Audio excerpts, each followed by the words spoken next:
Authenticity. Authenticity. The law of identity entities have in nature. Think about relationships. I was talking to a friend today, and we were chatting about stuff, and I thought about, successful relationships, right? I mean, what makes a successful relationship? To authenticity.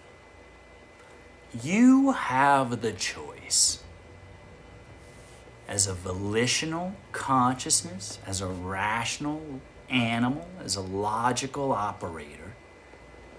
You have a will, an intellect. You can make choices between alternatives. When you choose to be authentic, you can achieve rewards and long-term value that it is impossible to achieve otherwise. Now, you can pursue short-term rewards and immediate gratification. That was like one of the second videos.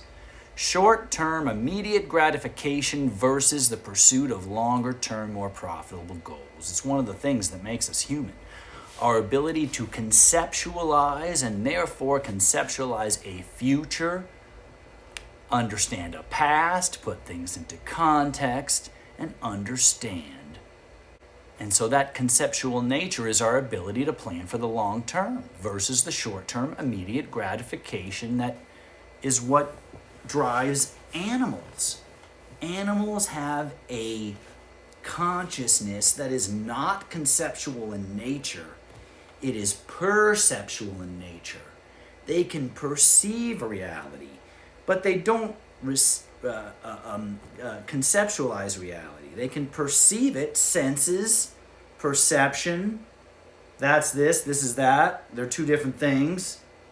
This one is this I can eat, this I can't. But they cannot conceive of the anything beyond the immediate future. They can't plan 5 years from now and buy land over here, right? They have a different consciousness. So by the nature of our very consciousness as rational animals, ones that can plan, we have the ability to choose between short and long-term objectives. What is the short-term immediate gratification of not being authentic? Tonight, there must be something about you, baby, tonight. Tonight, lying to someone to get them to sleep with you. There's a concrete particular, There must be something about you. Tonight, people can say a lot of us, but they can't say we didn't feel, right? Feeling our way along, ignoring that we make conscious actions towards objectives and values.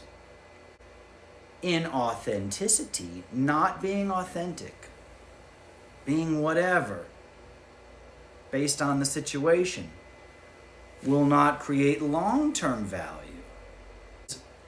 Authenticity, well, that's where the value comes, right? The value comes in authenticity because if you can be replaced by something else, you can be replaced. The only way to not be replaceable is to be authentic in some way, but that's the whole point. There's so many authentic ways to be which never mattered before, but matter now because of the tools of connectivity. Individuals connected versus souls collected, right? When you collect the souls, you can then put the bodies to work as leverage for you. Because once you've taken the souls, they are soulless. They are selfless. They do not have a sense of self. They are not a particular. They are not an individual. I've taken the soul out. And what am I left with? Labor. Whose interest is it to do that? The soul stealer. But here we are now. Here we are, man. We are here. We are at the technological paradigm shift of Web 3.0. We are at a seismic shift in leverage, man. A seismic shift where leverage has changed. The way we lever has changed. What we use for leverage has changed. It's no longer human capital. It's no longer financial capital to hire human capital. It is now code capital. Your ability to write a piece of code that creates value for society, and that couldn't happen before until everybody got connected on this, and that couldn't happen before until everybody got connected on this, and that couldn't happen before until everybody got connected on this. Payment systems, smart contracts, distribution, needles in haystacks easily found. Needles in haystacks easily found, right? You used to be a needle in the haystack of the world. Needles in haystacks easily found.